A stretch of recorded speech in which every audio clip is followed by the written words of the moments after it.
অসংখ্য ধন্যবাদ। আমার সাথে একজন দর্শক আছে, নিয়ে আমি আসছি মাকসুদ আপনার কাছে। ইমরান আহমেদ, আপনার প্রশ্ন বা মতামত প্লিজ ১ মিনিটে। ধন্যবাদ আপা আমাকে যুক্ত করার জন্য এবং সম্মানিত অতিথিবৃন্দকে সালাম, আসসালামু আলাইকুম। আসলে এগুলার জন্য আমরা নিজে দায়ী এবং ইউনিট সরকার দায়ী, বিএনপি, জামাত, যারা রাজনৈতিক দল আছে সবাই দায়ী। আমাদের সুশীলরাও এর জন্য দায়ী। তারা মব মব বলে আমাদের মব ছাড়া আওয়ামী লীগ সন্ত্রাসী থেকে আপনি নির্মূল করতে পারবেন না।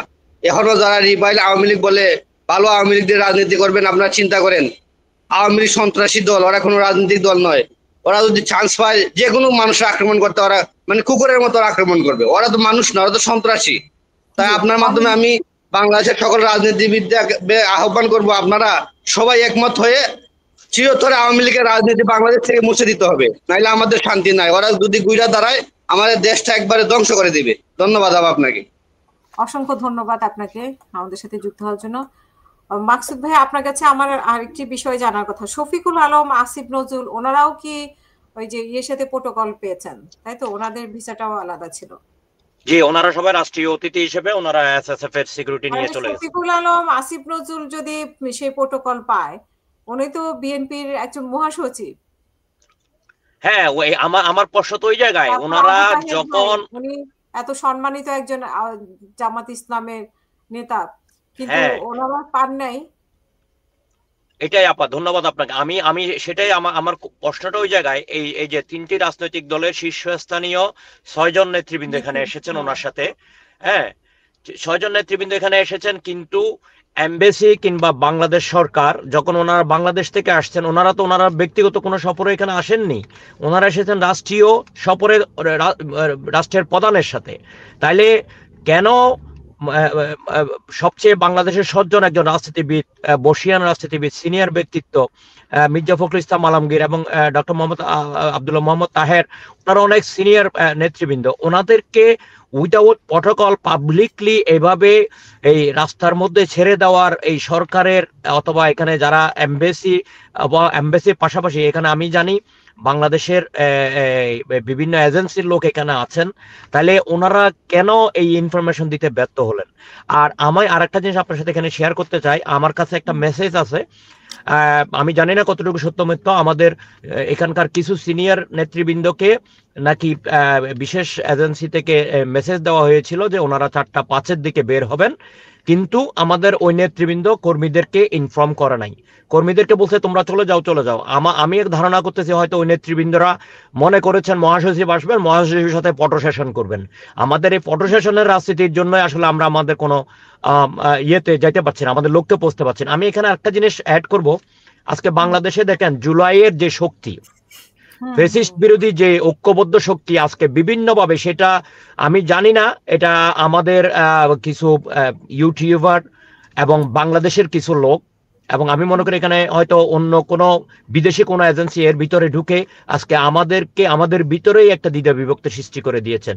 আজকে জুলাইয়ের এই যে অগাস্টের 5 আগস্টের পূর্বে যে একটা হৃদ্যতা ছিল, যেভাবে আমরা একজন আরেকজনের সাথে কাঁধে কাঁধ মিলিয়ে এই ফ্যাসিস্টের বিরুদ্ধে আন্দোলন করেছি, আজকে এই আমাদেরকে দ্বিধা বিভক্ত করেই আজকে এই আওয়ামী লীগ সুযোগ নিয়েছে। আজকে দেখেন প্রতিটা জায়গায় আপনি গোপালগঞ্জ করলো, এখন নিউ ইয়র্কে পরপর 2বার করলো, লন্ডনে করলো। আমরা 17 বছর এখানে আমরা বিরোধী দলে ছিলাম, আওয়ামী লীগের কোনোদিন সাহস হয় নাই আমাদের কোনো নেতা কর্মীর গায়ে হাত দিতে। 2022 সালে এখানে জ্যাকসন হাইটসে এই সেপ্টেম্বর মাসেই আমাদের ব্যানার ছিনিয়ে নিতে চেষ্টা করছিল, আমরা তাদেরকে প্রতিহত করেছি। গতকালকে যে ঘটনা বলছেন, আমি ওখানে ছিলাম, ওই ঘটনায় আমি সামনের সারিতে ছিলাম। আমরা তাদেরকে ওই যে ডাইভার্সিটি প্লাজায় আমরা কিন্তু তাদেরকে ফুটপাত থেকে ভিতরে ঢুকতে দিই নাই, আমরা প্রতিহত করেছি যেভাবে হবে হোক। পরবর্তীতে পুলিশ আসছে, পুলিশ এসে মাঝখানে দাঁড়াইছে, আমরা আমাদের কর্মসূচি ঘোষণা করে চলে গিয়েছি। মোতাহার ভাই যেটা বলেছেন, আমাদের নেতৃবৃন্দরা এমবেসির সাথে বৈঠক করেছেন, আমি জানি না কি বৈঠক করেছেন। হয়তো ওনারা তো আর আমাদের সাথে, আমরা যেহেতু অত সিনিয়র লেভেলের নেতৃবৃন্দ না, আমাদেরকে তারা এটা ইনফর্ম করে নাই। তবে আমাদেরকে যে নির্দেশনা দেওয়া হয়েছে, নির্দেশনা অনুযায়ী আমরা এয়ারপোর্টে গেছি। আরেকটা জিনিস আমি আপনার সাথে এখানকার আইন শৃঙ্খলা বাহিনী, এই যে এয়ারপোর্টে যে আজকে আমরা যে প্রোগ্রাম করেছি, ওটার পারমিশন নিয়েছিলাম আমি যখন ওখানে ওই পুলিশ ডিপার্টমেন্টে গিয়েছিলাম, পোর্ট অথরিটি পুলিশ ডিপার্টমেন্টে, ওখানে তারা আমাকে বলেছিল, দেখ তোরা সবসময় মারামারি করস, তোরা উচ্ছৃঙ্খলতা দেখাস, তবে তোদের এখানে একটা কিওয়ার্ড হচ্ছে পিসফুল। পিসফুল মিনস পিসফুল, তোমরা শান্তিপূর্ণভাবে ডেমনস্ট্রেশন করবা বা ওয়েলকাম র্যালি করবা, কোনো অসুবিধা নাই, কিন্তু কোনো ধরনের আমরা চাই না কাউকে অ্যারেস্ট করতে। আমরা অ্যারেস্ট করলে এটা আমাদের জন্য, আমরা অনেক বিজি, এটা আমাদের জন্য একটা হেডেক। আজকেও আমি সেম দেখলাম এই যে প্রশাসনের লোক, যেহেতু এটা যদি এমবেসি যদি প্রশাসনকে সরাসরি বলতো যে আমাদের এরা ভিভিআইপি গেস্ট, এদেরকে দায়িত্ব প্রটোকল দেওয়া, অথবা যদি এমবেসি যদি পুলিশের সাহায্য না পাইতো, তাহলে এখানে প্রাইভেট সিকিউরিটি পাওয়া যায়, প্রাইভেট সিকিউরিটি নিয়ে যদি আজকে তাদেরকে প্রটোকল দিত, তাহলে আজকে এই অনাকাঙ্ক্ষিত ঘটনা ঘটতো না, এই ন্যাক্কারজনক ঘটনা ঘটতো না। আর আওয়ামী লীগকে আপনি যতই বুঝান, এখানে রিফাইন বলে কিছু নাই। এখানে এখানে ওরা ওরা ওরা হচ্ছে, আমরা হলাম মানুষ আর ওরা হচ্ছে আওয়ামী লীগ।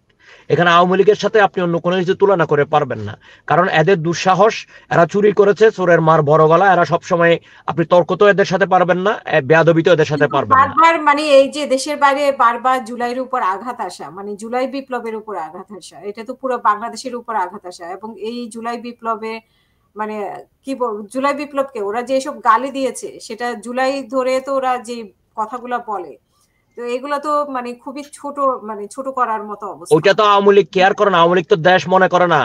আপনি আপনার হয়তো, যেহেতু আপনি যুক্তরাজ্যে আছেন, যুক্তরাজ্যে শেখ হাসিনা সাক্ষাৎকারে বলেছিল 1996 যে আমি তো বাংলাদেশ আমার দরকার নাই, আমার দরকার আমার বাপের হত্যার বিচার করা। তার বাংলাদেশ তার কোন দিকে যায় সেটা শেখ হাসিনা নিজে ঘোষণা করছে। বাংলাদেশ নিয়ে তাদের কোনো ভালোবাসা নেই। বাংলাদেশ নিয়ে ভালোবাসা থাকলে হাজার হাজার কোটি টাকা আজকে লুটপাট করার পরেও, বিদেশে পাচার করার পরেও, আপনি কিভাবে, ওরা মানুষের সামনে দাঁড়ায় এখনো তর্ক করে যে আমরা ভালো। ওরা তো ভালো না। ওরা ওই যে বললাম, আমরা এখানে রাস্তাঘাটে দেখতে পারি, বিভিন্ন সামাজিক অনুষ্ঠানে দেখতে পাচ্ছি, আওয়ামী লীগের সমস্ত স্তর বাটপার সব এখানে নিউ ইয়র্কে, আমি জানি না যুক্তরাজ্যে কিরকম আছে, আমরা এখানে দেখতে পাই।